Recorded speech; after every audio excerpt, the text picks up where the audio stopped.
such a thrill for me to be here, and I'm so happy to see all of you. You know, one of the biggest reasons that I'm happy to be here is because I shouldn't be alive today. I should have died on February the 2nd, 2006. That was supposed to be my last day here in this physical life. Because on that day, the doctors had told my husband and my family that I only had a few more hours to live. I was dying from end-stage lymphoma, which is a form of cancer of the lymph nodes. I had struggled with cancer for 4 years up to that point.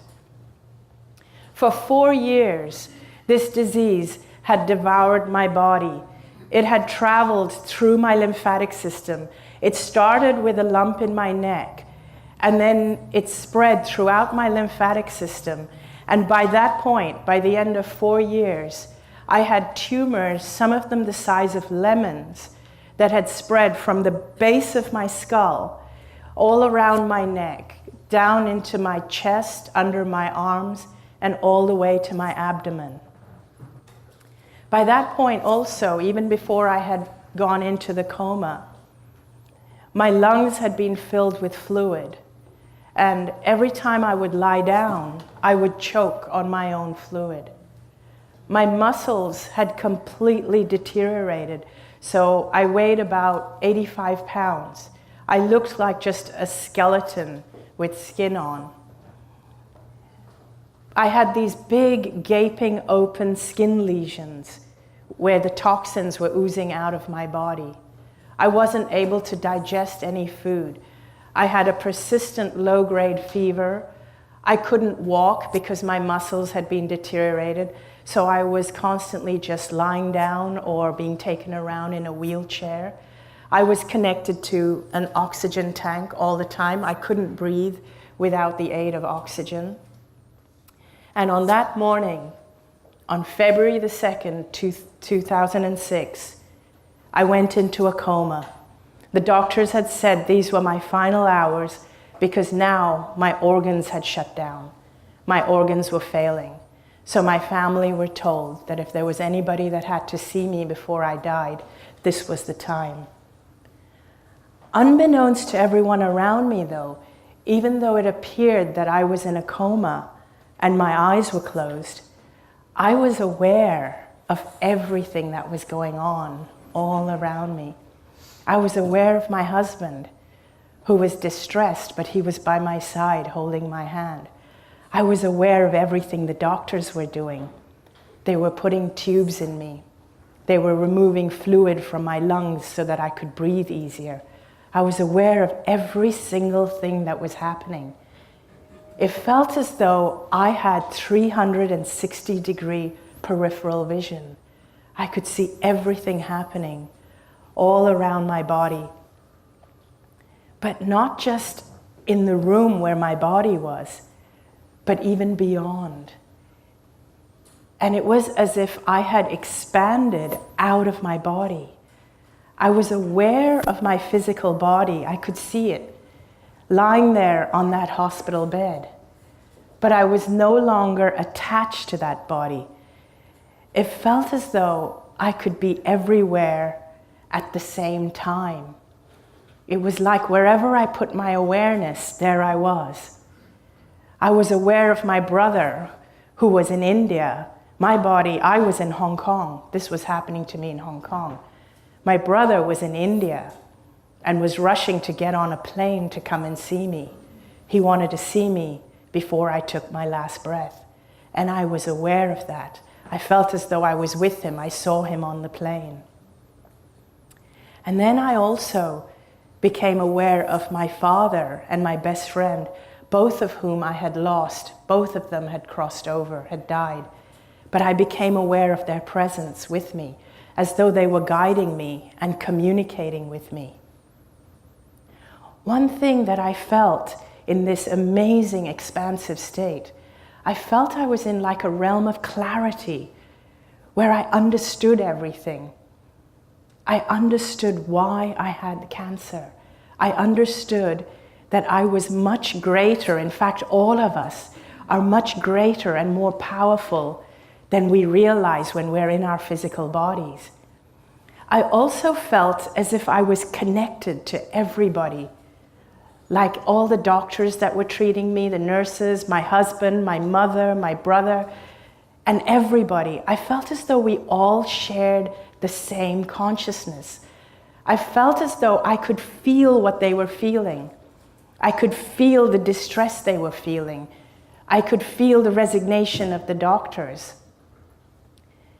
But at the same time, I didn't get emotionally sucked into the drama, but yet I understood what they were feeling. It's like we all share the same consciousness. It's like when we're not expressing in our physical bodies, you and I and all of us, we are all expressions of the same consciousness. That's what it felt like. I felt as though my father was trying to communicate with me that it wasn't my time, that I needed to go back into my body. At first, I didn't want to go back because I still felt as though I had a choice whether to come back or not. So at first, I absolutely did not want to go back into my body because I couldn't see a single good reason to go back into this sick and dying body. I was a burden on my family. I was suffering. There was no good reason, so I didn't want to go back. But in the next instant, it felt as if I completely understood that now that I knew what I knew, and because I understood what caused the cancer, I knew that if I chose to go back to my body would heal very, very quickly. And so in that moment, I made the decision to go back, and I heard as though my father and my best friend said to me, now that you know the truth of who you really are, go back and live your life fearlessly. And it was in those moments that I woke up from the coma.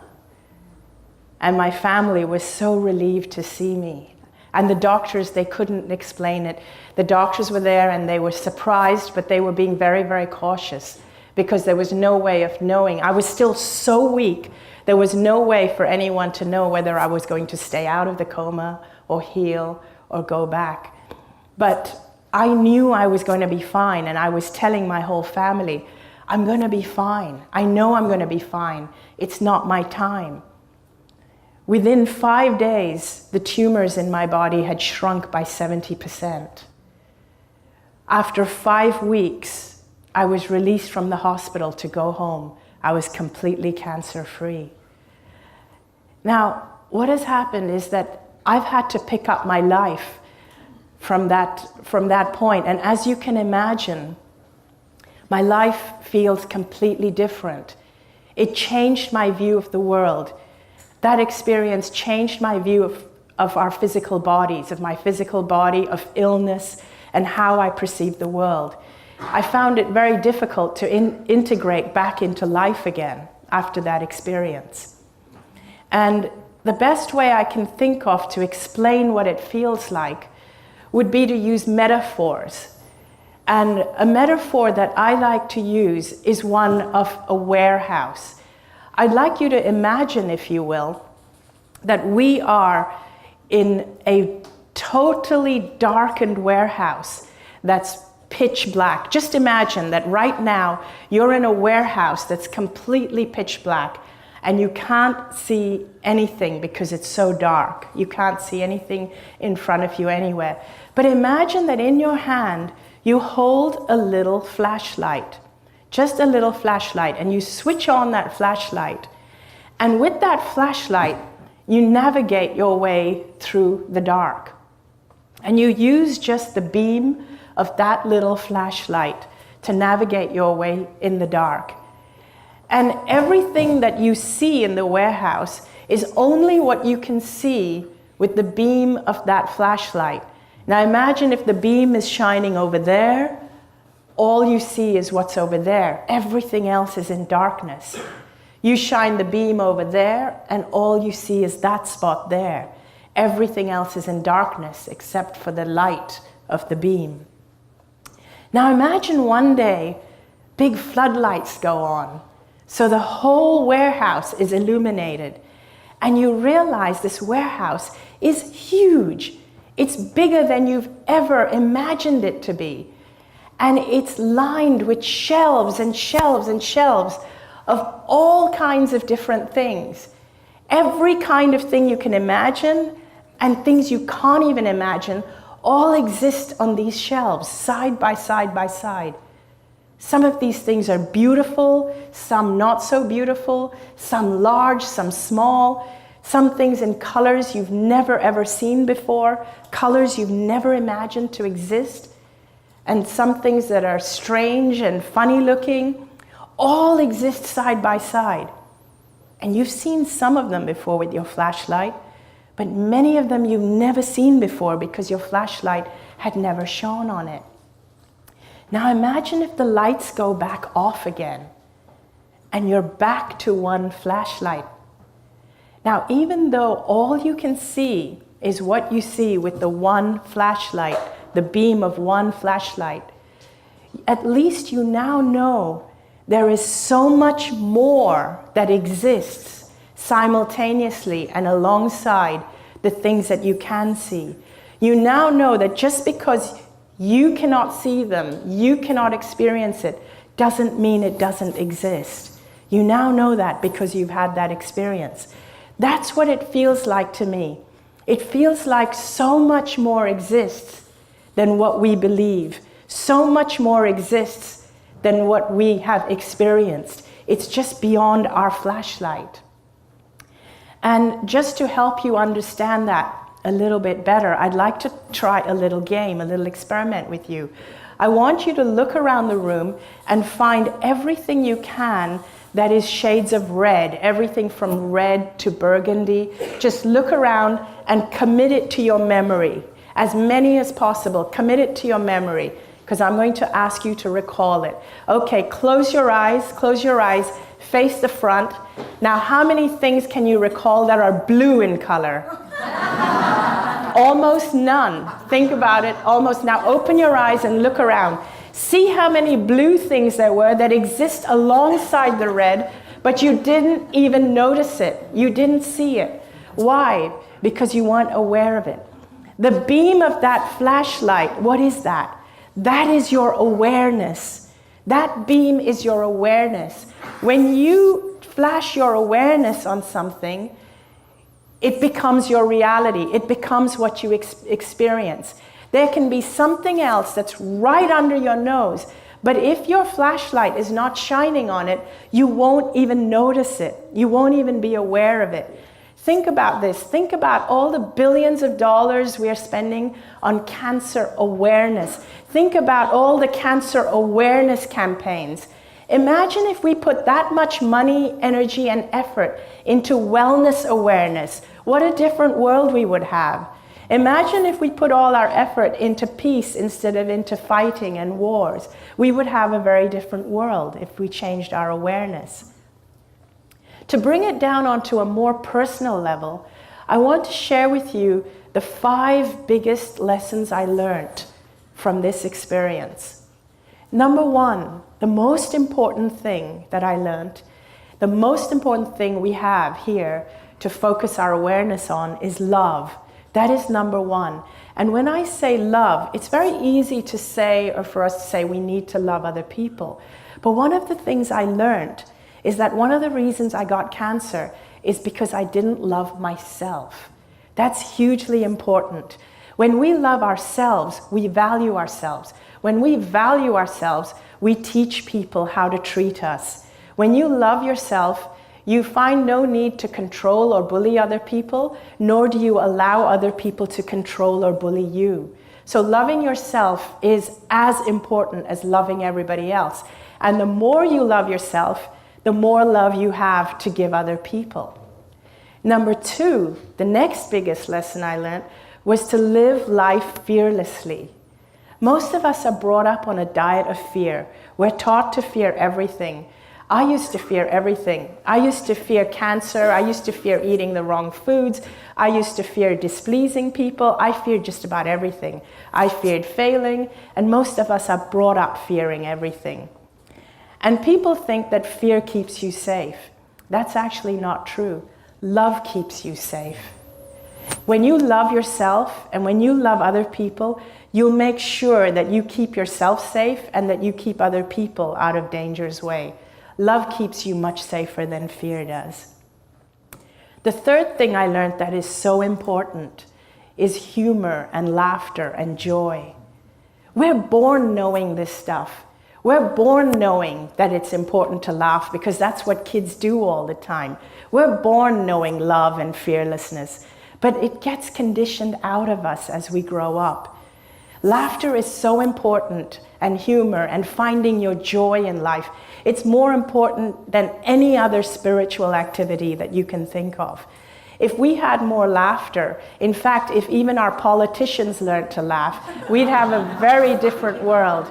And if we had more laughter, you would have less people with illness, you'd need less hospitals, and you'd need less prisons as well.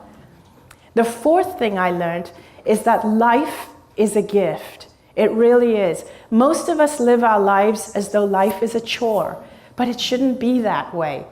And it's unfortunate that only when we lose something that we value do we really realize the true value of it.